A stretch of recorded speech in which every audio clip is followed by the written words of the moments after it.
સારું હોય એ સુંદર હોય એ જરૂરી નથી, અને આ જગતમાં જે સારું છે એ કદાપી સુંદર હોવાનું નથી, અને જે સુંદર છે એ સારું હોવાની કોઈ ગેરંટી નથી.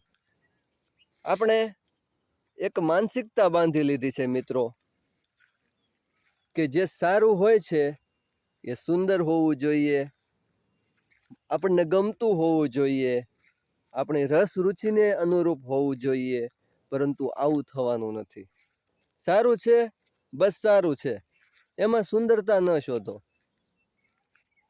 એમાં રૂપ ના શોધો, જે છે એ ઉત્તમ છે, અને એમાં ક્યારેય અવગુણ ના શોધો મિત્રો. અને જે સુંદર છે એમાં સારું હોય જ, એની કોઈ પણ પ્રકારની બાંહેધરી કોઈ આપી શકતું નથી. અને મોટા ભાગે એ બાબત હંમેશા આપણા બધાના અનુભવો છે કે એ ખરાબ જ નીવડી છે. સુંદરતાએ હંમેશા સંઘર્ષને જન્મ આપ્યો છે. તો મારો કહેવાનો મતલબ કે સુંદરતા કરતાં સારાપણાને, સારું હોય એને પસંદ કરજો. જય માતાજી મિત્રો.